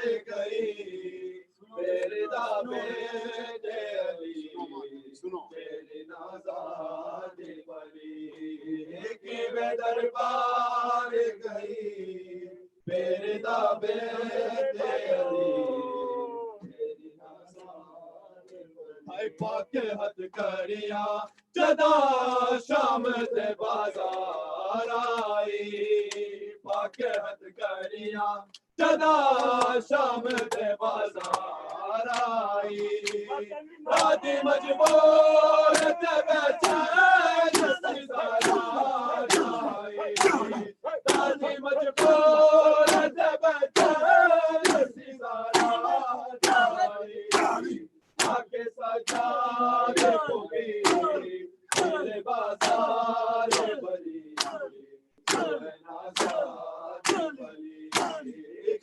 दरबार गई मेरे दावे ते अली तेरी नाज़ाद पली मैं दरबार गई मेरे दावे ते अली तेरी नाज़ाद पली की मैं दरबार गई मेरे दावे ते अली तेरी नाज़ाद पली की वे दरबार गई मेरे दावे ते अली तेरी नाज़ाद पली को फरमाया नबी पाक ने दिल दा टुकड़ा को फरमाया नबी पाक ने दिल दा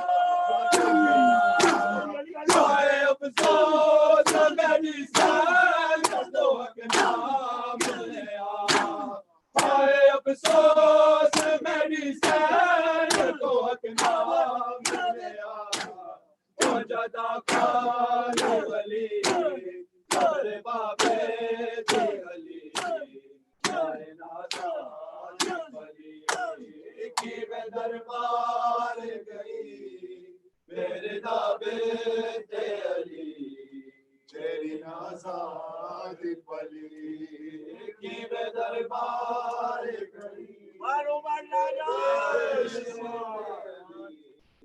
तेरी नाज़ाद पली की वे दरबार गई मेरे दावे ते अली तेरी नाज़ाद पली की वे दरबार गई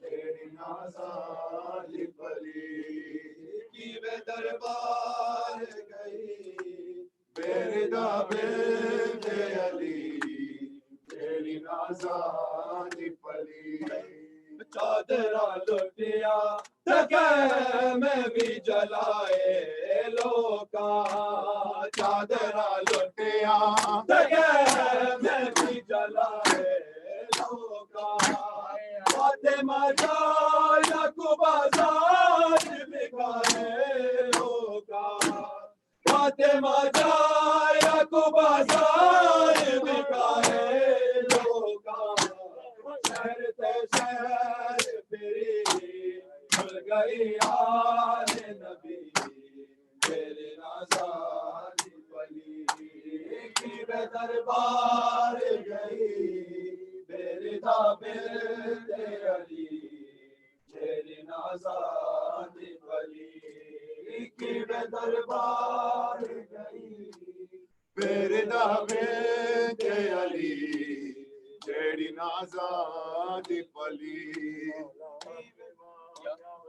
या हुसैन मौला हक इमाम या हसन या हुसैन मौला हक इमाम या हसन या हुसैन मौला हक इमाम या हसन या हुसैन या हुसैन या हुसैन या हुसैन या हुसैन वो आबिदे बीमार था वो आबिदे बीमार था चलने से जो लाचार था चलने से जो लाचार था और शाम का बाजार था और शाम का बाजार था और मुस्तफा की बेटियां मौला हक इमाम या हसन या हुसैन मौला हक इमाम या हसन या हुसैन या हुसैन या हुसैन या हुसैन या हुसैन शबीर की वो लाडली शबीर की वो लाडली सीने पे जोश आके पली, सीने पे जोश आके पली, जिसकी अबाबन में जली, जिसकी अबाबन में जली, हो पर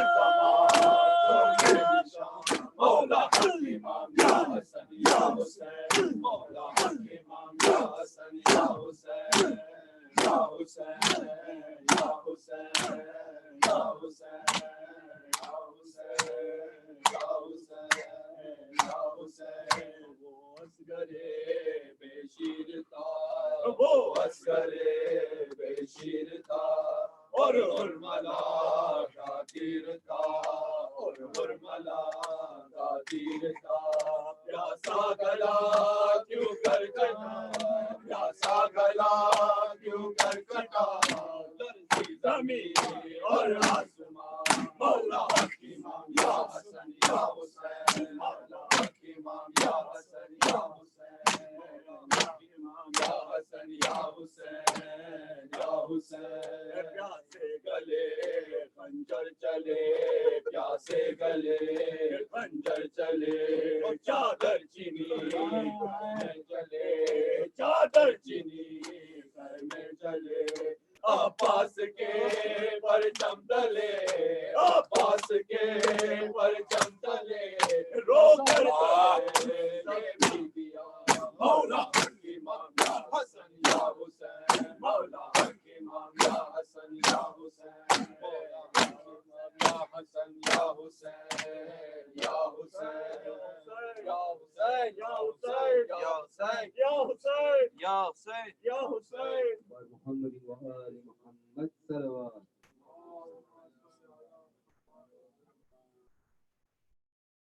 Var düşmanı bet pelanet, var Yazid lanet, var Muaviye lanet, nare Azadari, Ali, اللهم صل على محمد وآل محمد. بسم الله الرحمن الرحيم. السلام عليك يا رسول الله، السلام عليك يا أمير المؤمنين وسيد المرسلين، السلام عليك يا فاطمة الزهراء سيدة النساء العالمين، السلام عليك يا حسن المصطفى، السلام عليك يا حسين الشهيد بكربلاء، السلام